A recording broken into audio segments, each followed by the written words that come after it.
This morning, abortion rights are in the spotlight as the Supreme Court is reportedly on track to potentially overturn Roe v. Wade. Thanks for joining us at 6 a.m., everyone. I'm Eric Connert. And I'm Nada Irampour. Glad you're with us here. Now, Politico releasing what it says is a draft opinion showing the conservative-leaning majority plans to end Roe v. Wade, opening the door for states to make abortion illegal. We have team coverage for you on this. Dana Marie McNichol is tracking how California leaders plan to defend abortion rights, but a lot more reaction, of course, coming out. And Natalie Brand live outside the Supreme Court with the very latest here. Good morning, Natalie. Good morning, Netta and Eric. And this type of leak is unprecedented from the nation's high court. This has not happened before. Here this morning, the barricades are up. Demonstrators are returning to this scene ahead of what will likely be a day of demonstrations. And overnight, hundreds gathered here shortly after this report broke. An explosive new report suggests the Supreme Court's conservative majority appears poised to strike down Roe v. Wade, the 1973 case that legalized abortion. Politico says it obtained a 98-page draft opinion that was circulated among the justices earlier this year. The court's opinion is not official until published, and it's unclear if this is the final version. The draft is in response to a case about Mississippi's law, which bans most abortions after 15 weeks. The ruling is expected by July. Roe was egregiously wrong from the start, Justice Samuel Alito writes. Its reasoning was exceptionally weak, and the decision has had damaging consequences. I think this was entirely expected, and I still think it's stunning. Loyola law professor Jessica Levinson notes about half the states want to ban or severely restrict abortions. If the draft opinion stands, what it means is that women will live in two very different Americas. While the court says it's not commenting on the report, sources tell CBS News Chief Justice John Roberts is likely to order a full investigation, which includes the FBI, into the source of the leak.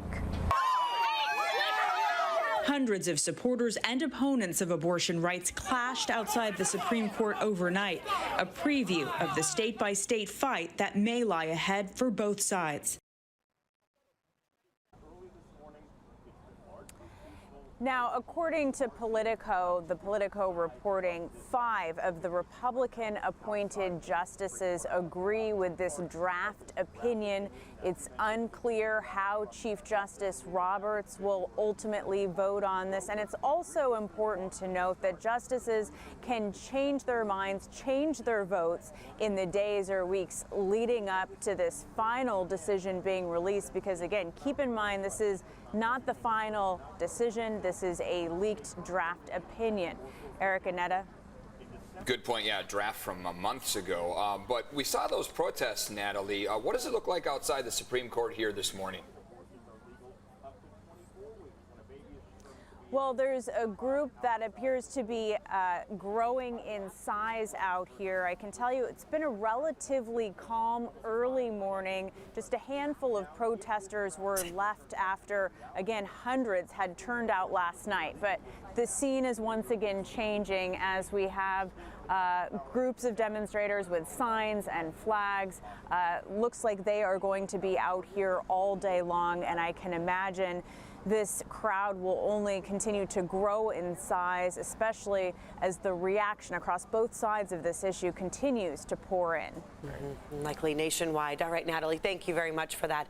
This morning, as we know, reaction certainly growing over the draft opinion of Roe v. Wade that got leaked, and that includes state and local leaders. CBS 8's Dana Marie McNichol joined us live with that part of the story here this morning. Good morning.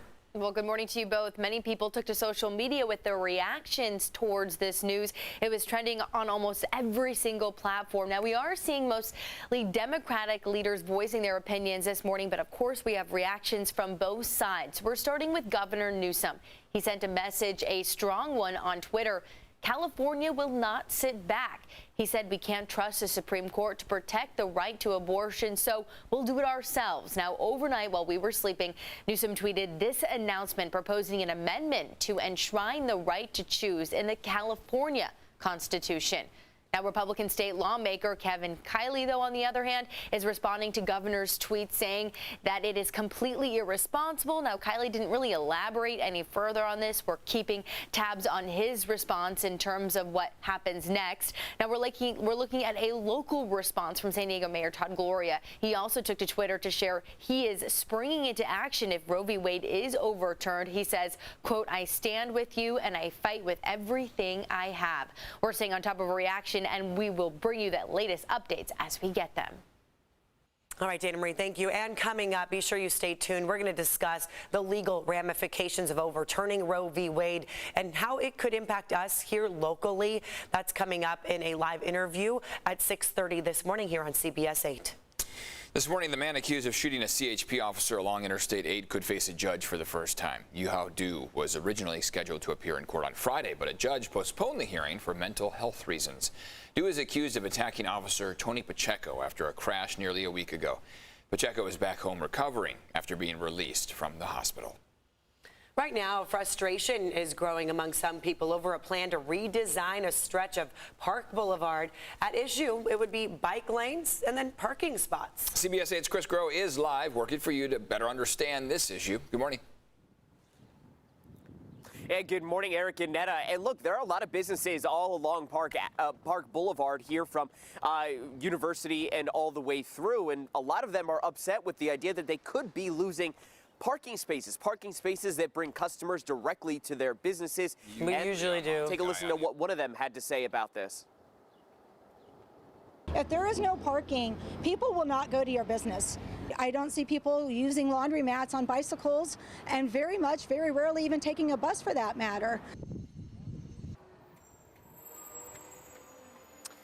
And that was Carmen Cooley. Her family has owned the J.A. Cooley Museum and Train Shop for 80 years. Now, she and other businesses are speaking out against the new bike lanes. And after hearing the complaints, CBS 8 went to work for you to get to the bottom of this. What exactly was going on and why were these new bike lanes going in? Well, we called the city's transportation department to get those answers. And they told us that these new bike lanes go for about a mile on Park Boulevard from Adams to University. It's estimated that out of 253 parking spots, about 88 are going to be lost when these new lanes finally go in. We're going to float the parking out and the bikeways are going to stay nearest to the curb, and that will give them an extra element of protection. And if you live in this area or you frequent this area and you would like to speak out or for these new bike lanes, you have a chance to do that this week. In fact, it's coming up Thursday, University Heights Community Association meeting. That'll be happening on Zoom. Now, the bike lanes aren't expected to be painted for at least a couple of weeks. So again, it does give you an opportunity to speak up before something is finalized or at least put into paint here on these roads. Eric and Netta. Chris Groh, thank you for that update. Nice afternoon, maybe to get out for that bike ride. It was such a nice one yesterday, and we're going to move toward the same weather pattern today. May gray makes a return through the morning hours. By the afternoon, sunshine will win out. So we've got coastal clouds, overcast skies to kick off the morning. We're really mild overall, upper 50 and low 60-degree temperatures overnight. You can see how that marine layer is well intact, stretching all the way toward your inland valleys as we speak. Another view where we would normally be picking up on that gorgeous sunrise. Well, hey, we're back to overcast skies. So May gray made a timely appearance in the forecast, really as we kicked off the month of May, right? We saw it for a good portion of late April as well, but now we are really coming into play here with what we talk about with the early morning gray, with the afternoon hours showing a good amount of sunshine. That's going to be the case today again. The thing that we have in store is a big change. So tomorrow, ridge of high pressure starts to build. That's going to win out for the morning, afternoon, evening hours. We are not going to be seeing that marine layer intact really at all for tomorrow through the weekend. That means that for Mother's Day, all the way through that time frame,